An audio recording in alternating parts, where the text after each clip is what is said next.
नमस्कार। आज हम एक बहुत ही खास किताब पर चर्चा कर रहे हैं, श्री अरबिंदो की द मदर। जी, और खास तौर पे इसके तीसरे अध्याय पे। हाँ, और दिलचस्प बात यह है कि ये अध्याय असल में एक पत्र था। बिल्कुल। श्री अरबिंदो ने 1 अगस्त 1927 को गुजरात में अपने एक शिष्य पूनम चंद शाह को लिखा था। और फिर 1928 में इसे किताब के तीसरे अध्याय की तरह प्रकाशित किया गया। जी, तो आज हम इसी अध्याय से मतलब श्रद्धा, समर्पण और भगवती कृपा के जो मूल विचार हैं उन्हें समझने की कोशिश करेंगे। और साथ ही श्री माँ ने जो इस पर रोशनी डाली है उसको भी देखेंगे। हाँ, बिल्कुल। तो चलिए शुरू करते हैं। श्री अरबिंदो कहते हैं कि जीवन में अगर निर्भय होकर चलना है तो 2 चीजें बहुत जरूरी हैं। एक तो दिव्य माँ की कृपा, the grace of the divine mother, और दूसरी हमारी तरफ से मतलब साधक की तरफ से an inner state made up of faith, sincerity and surrender, यानी श्रद्धा, निष्ठा और समर्पण से बनी एक आंतरिक अवस्था। बिल्कुल। और देखिए, यहाँ श्रद्धा की शुद्धता पर बहुत जोर दिया गया है। श्री अरबिंदो सावधान करते हैं एक तरह की इगोइस्टिक फेथ से।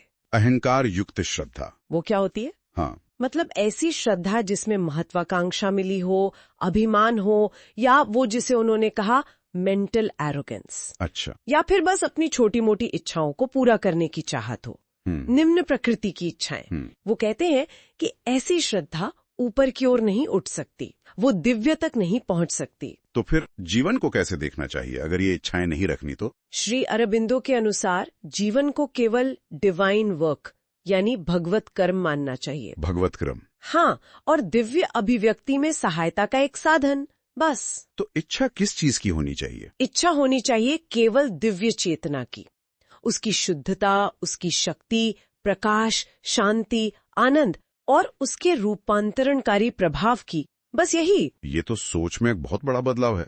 और समर्पण के बारे में क्या? समर्पण भी वो कहते हैं सच्चा और पूरा होना चाहिए, जेन्युइन एंड एंटायर। पूरी तरह से। हाँ, बिल्कुल, बिना किसी मांग के, बिना शर्त के, बिना कुछ बचाए रखे। Without demand, without condition, without reservation. यानी सब कुछ माँ का, अहंकार के लिए कुछ भी नहीं। ठीक का। सब कुछ माँ को समर्पित। और फिर आश्वासन ये है कि जितनी गहरी हमारी श्रद्धा, निष्ठा और समर्पण होगा, हाँ, उतनी ही ज्यादा माँ की कृपा और सुरक्षा हमारे साथ होगी। बिल्कुल।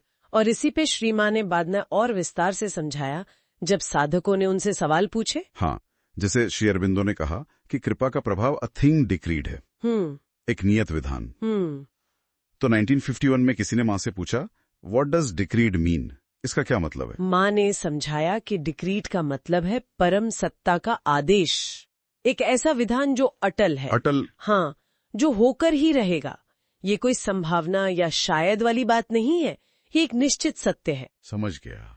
और फिर एक और सवाल था इनविजिबल वर्ल्ड्स के बारे में, अदृश्य लोक। ये क्या है? ये भी 1951 का ही सवाल है। जी, माँ ने बताया कि ये लोग हमारे अपने आंतरिक अस्तित्व की जो अलग अलग अवस्थाएं हैं, जैसे भौतिक, प्राणिक, मानसिक, चैत्य, आध्यात्मिक, उनके अनुरूप हैं। अच्छा, तो ये बाहर कहीं नहीं है, हमारे अंदर ही एक तरह से। हाँ, मतलब उनकी चेतना हमारे अंदर है। जैसे जैसे हमारा आंतरिक विकास होता है, हम इन लोगों के प्रति जागरूक हो सकते हैं। पर ये अदृश्य क्यों है?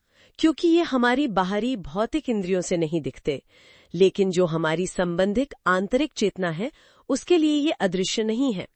माँ ने अलग अलग आयामों, डायमेंशंस का भी जिक्र किया था, शायद 12 आयाम। काफी जटिल लगता है। हाँ, ये आंतरिक जगत की गहराई और जटिलता को दिखाता है। फिर 1954 में एक सवाल आया, what does a candid faith mean? ये कैंडिड श्रद्धा क्या है?